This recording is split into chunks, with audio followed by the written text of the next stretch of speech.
대단한 세계사 대세 이명입니다.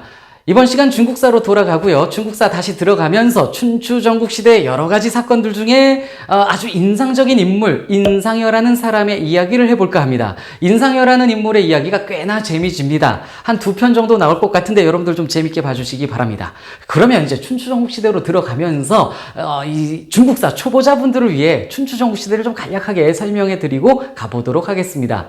지난 중국사 시간에 경국지색 포사의 이야기를 하면서 이 주나라가 견융족의 침입을 받아 수도 호경을 상실하고 동쪽 루어양으로 천도하는 이야기를 말씀을 드렸었습니다. 자, 동쪽으로 주나라가 천도를 하게 되면서 주나라 왕실은 매우 약화됩니다. 이렇게 약화가 되자 오히려 이제 제후 국가들이 서로 득세하여 경쟁을 하게 되었으니 이때부터 춘추시대라고 부르게 됩니다. 기원전 770년의 이야기였고요. 기원전 770년부터 기원전 403년까지를 우리가 춘추시대라고 합니다. 춘추시대 할 때 이 춘추라는 이름은 공자가 쓴 역사책 춘추의 이름을 따다가 붙인 것이고요. 이 시기는 춘추 5패라고 불리우는 강력한 5세력이 패권을 서로 차지하면서 이어져 갔던 그런 시대가 되겠습니다. 그리고 기원전 403년부터 기원전 221년까지를 전국시대라고 부릅니다. 전국시대라는 이름은 한나라 때 유향이라는 사람이 편찬했던 전국책이라는 그 역사책의 이름을 따다가 붙인 것이 되겠습니다.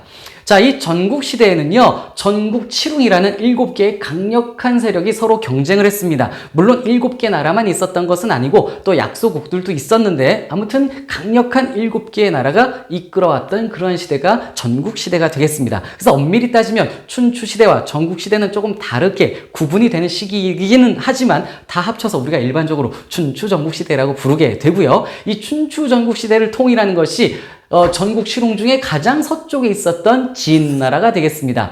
당시 진나라가 이제 2개가 있는데요. 위쪽에 있는 진나라가 중국 발음으로 찐 뭐 요 정도 되고요. 가장 서쪽에 있었던 진나라의 발음이 중국 발음으로 친이 됩니다. 영어로 CHIN의 발음이 되는데 CHIN, 친에다가 A자를 붙이면 차이나입니다. 오늘날 차이나의 어원이 되는 나라가 바로 가장 서쪽에 있었던 진나라고요. 이 진나라가 바로 그 진시황, 시황제의 나라고 춘추전국시대 통일했었던 바로 그 나라가 되겠습니다. 자, 이 진나라가 어떻게 강성해지느냐, 여러 가지 이야기들이 있는데요. 진나라가 일반적으로 강성하게 됐다라고 얘기를 하는 게 바로 기원전 4세기에 등용된 상황이라는 인물에 의해서다라는 이야기를 많이 합니다. 진나라가 기원전 4세기 법가사상가 상황을 적극 등용을 하게 됩니다. 이 상황이 주장했었던 법가사상이라는 것은요, 강력한 법치를 주장했던 제자백가 중에 하나였습니다. 이 진나라가 이 강력한 법치를 상황에 의해 시도를 하게 되면서 강력한 법치 국가로 성장을 하고 국가가 강력한 기틀을 마련을 하게 되었다라는 것이죠.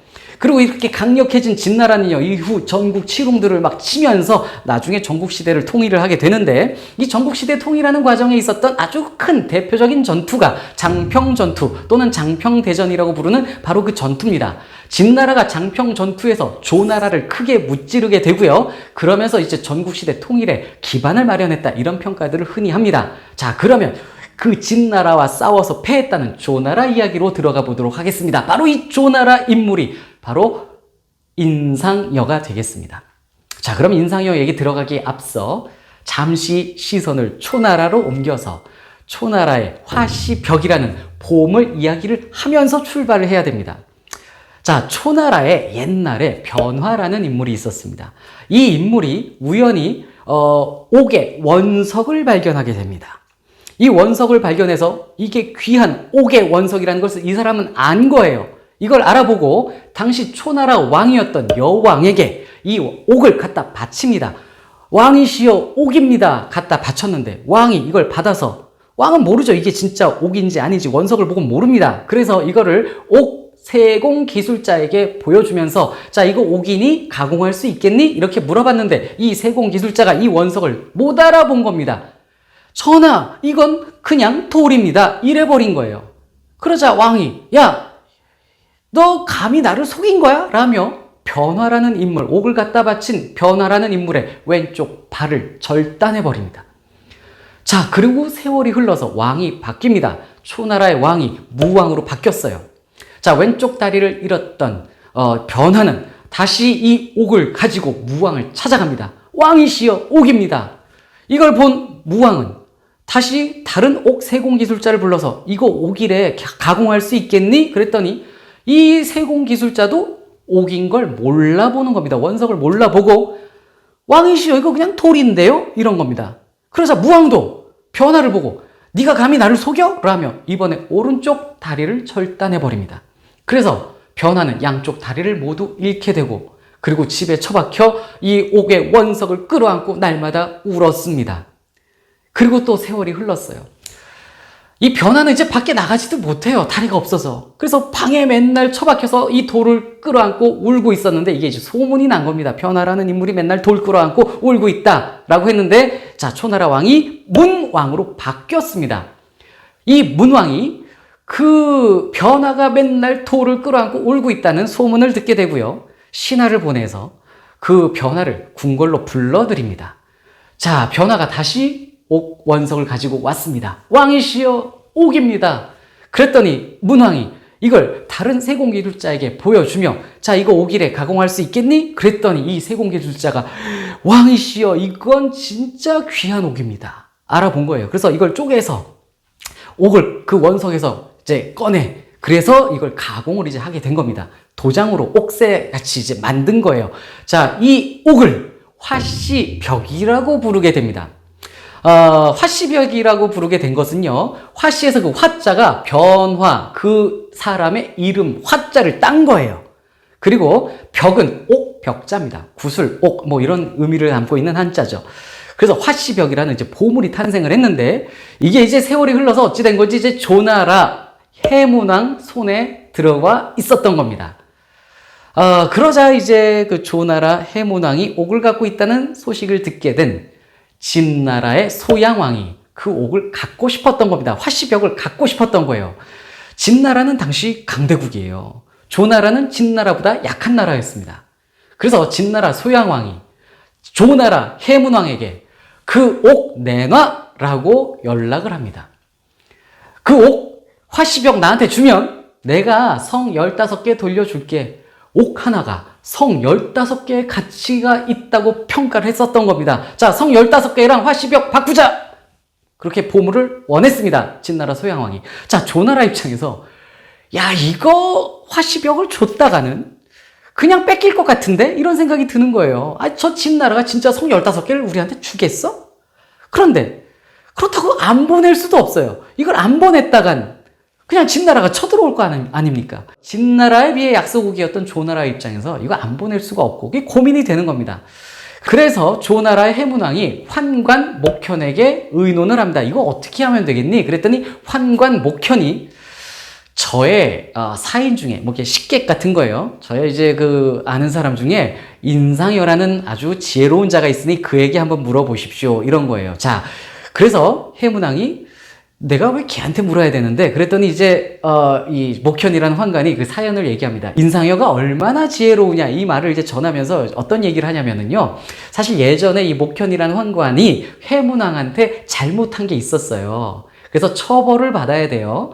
처벌받기가 이제 겁나니까 이 목현이라는 환관이 저기 연나라로 도망을 치려고 했었던 거예요. 연나라 왕이 이 목현이란 환관과 가깝게 친하게 지냈었던 거거든요. 그래서 연나라에 가서 이제 이 처벌을 좀 모면할까 했었던 건데 당시 연나라는 매우 약한 나라예요. 전국 7호 중에 가장 이제 약소국인데 이 연나라로 망명하기 전에 이 목현이 인상여한테 물어봤던 거예요. 나 연나라로 가도 되겠어? 그랬더니 인상여가 뭐라고 그러냐면 연나라는 조나라보다 약한 나라인데 거기 도망치면 조나라 왕이 연나라 왕한테 자 목현 내놔 이럴 것 아닙니까? 그러면 연나라 왕이 당연히 이건 순수히 줄 수밖에 없는 상황입니다. 약한 나라니까. 그 다음에 연나라가 당신과 가깝게 지낸 건 조나라와 가깝게 지내고 싶어서였다. 조나라와의 관계를 위해서 당신과 친하게 지낸 건데 당신이 연나라로 망명을 하면 연나라와의 관계가 악화될 텐데 연나라가 당신을 받아주겠는가? 받아준다 하더라도 바로 조나라에 돌려보낼 것이다. 그러면 오히려 당신은 큰 벌을 받게 된다. 이런 충고를 했다라는 거죠. 그래서 자기가 망명을 안 가고 해문왕에게 사죄해서 이제 벌을 좀 모면했었다라는 그런 스토리를 얘기를 하는 겁니다. 해문왕이 목편을 그렇게 약간 이제 용서해준 경험이 있거든요. 아, 그게 인상여 때문이었어? 이렇게 되면서 인상여를 만나게 된 겁니다. 자, 인상여가 해문왕을 만나서 이제 화씨벽에 대해서 논의를 했죠. 어떻게 할까? 그랬더니 인상여가 뭐라고 그러냐면, 주십시오. 이거는 화씨벽을 진나라에 보낼 수밖에 없습니다. 안 주면 진나라가 쳐들어올 테고, 우리가 줬는데 쟤네가 우리한테 성 15개 안 주면 책임은 진나라에 있는 것입니다. 그럼 진나라는 이 국가들의 비난을 받게 되겠죠. 그래서 책임을 진나라에 떠넘기시면 되는 겁니다. 이건 안 줄 수 없습니다. 이렇게 얘기를 한 겁니다. 그러자 그럼 해문왕이 누가 진나라 갈래? 이랬더니 인상여가 제가 가겠습니다. 아무도 뭐 겁나서 안 갈 테니 제가 갈게요. 가서 성 15개 걔네가 안 주면 저도 옥을 온전히 조나라로 다시 가지고 오겠습니다. 이런 겁니다. 자, 그래서 인상여가 드디어 화씨벽을 가지고 진나라로 갔습니다. 자, 진나라 소양왕이 인상여를 만났는데, 그런데 정식으로 예를 갖춰서 만나는 게 아니라 그냥 바깥 건물에 누각에 탁 이렇게 그냥 비스듬히 누워서 궁녀들과 신하들이 막 와글와글 있는 데에서 이 화씨벽을 인상여로부터 받은 거예요. 받아가지고 우와, 화씨벽이다! 라며 막 돌려봅니다. 궁녀들도 돌려보고 신하들도 돌려보고 막 구경을 한 거예요. 그리고 신하들이 화씨벽이 왔다며 만세 만세 막 이랬답니다. 인상여가 이 꼬라지를 이렇게 보니까 성 15개 주지 않을 것 같아요. 그냥 화씨벽만 보고 난립니다. 자기는 뭐 그냥 아주 홀대하고 있어요. 게다가. 그래서 인상여가 여기서 어떻게 하냐면 소양왕에게 뚜벅뚜벅 가서 왕이시여, 이 화씨벽에는 흠집이 나 있습니다. 제가 흠집이 어디에 있는지 찾아서 보여드리지요. 그리고 옥을 받아요. 딱 옥을 받자마자 인상여는 파파파파박 뒷걸음을 쳐서 기둥에 탁 기댑니다. 그러면서 인상여가 뭐라 그러냐? 자, 당신들이 지금 나한테, 우리 조나라한테 성 15개 줄 생각이 없어 보인다. 성 15개 안 줄 거면 나는 이 옥을 기둥에 쳐서 박살내버리고 나도 기둥에 머리 박고 죽어버릴란다. 이런 겁니다.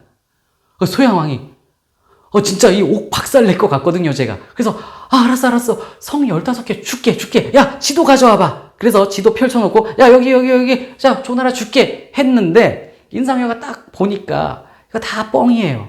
안 줄 것 같아요. 그냥 모양만 지금 옥 가지려고 지금 모양만 내고 있지 진짜로 성 줄 생각은 없어 보입니다. 믿을 수가 없었어요. 그래서 인상여가 뭐라 하느냐, 여기서 우리 조나라가 이 옥을 진나라에 가져오기 전까지 많은 고민이 있었다. 많은 신하들이 반대를 했는데 내가 왕을 설득하고 왕이 신하들을 설득해서 어렵게 온 것이다. 그리고 우리 조나라 해문왕은 이 옥을 진나라에 보내면서 5일 동안 목욕 제기하고 경건한 마음으로 옥을 보냈다. 그런데 너네 지금 진나라는 낄낄거리고 이거 옥 구경하고 나를 희롱하고 옥을, 이 화씨벽이라는 보물을 경건하게 대하지 않는다. 우리 조나라 왕처럼 당신도 5일 동안 목욕 제계를 하시오. 그러면 내가 그때 옥을 돌려주겠소. 딱 이러는 겁니다. 그래서 소양왕이 옥이 박살날 것 같으니까 알았어. 그러면 5일 보류하자. 이렇게 된 겁니다. 그래서 5일 동안 진나라 소양왕이 목욕 제계를 합니다. 그리고 5일 만에 숙소에 있던 인상여를 부른 거예요. 자, 옥 가져와. 나 5일 동안 목욕 제계 했어. 옥 가져와. 했는데 인상여가 옥이요? 옥은 이미 조나라로 돌려보냈습니다. 이렇게 나왔습니다. 인상여가요, 이 옥을 자기 그 신복에게 보냈어요. 조나라로. 진나라 소양왕 열받죠. 뭐야, 나 5일 동안 목욕 제계 했는데 네가 감히 나를 속여? 이렇게 된 겁니다. 인상여가 자, 제가 왕을 속였으니 정말 잘못했습니다. 저 죽이십시오. 저 죽이고 싶으면 끓는 솥에 저를 쳐 넣으십시오. 이래버립니다. 이 진나라 소양왕이 당장 죽이고 싶고 막 신하들도 쟤 죽여야 됩니다 막 이러는데 이 소양왕이 막 생각을 해보니 쟤를 죽여봐야 화씨벽이 다시 돌아올 것 같지도 않고 내 명예만 손상될 것 같고 조나라와 관계가 악화될 것 같다. 이 인상여를 죽여봐야 얻는 것이 없어요. 그래서 소양왕이 됐다. 어차피 화씨벽 못 받을 것 같으니 너 그냥 가라. 이렇게 해서 인상여를 풀어줬습니다. 이래서 인상여가 옥을 온전히 조나라로 되돌려 왔습니다. 이걸 완벽이라고 하는 것입니다. 온전하게 벽 오기. 조나라로 돌아왔다 이거죠. 그래서 온전하게 오기 돌아온 이 사건, 이것이 바로 완벽의 어원이 됐던 것입니다. 자, 인상여의 이야기는 그 뒤에 또 재밌는 이야기가 또 있는데 오늘 여기까지 하고 다음 시간에 인상여의 이야기 계속해서 말씀드리도록 하겠습니다.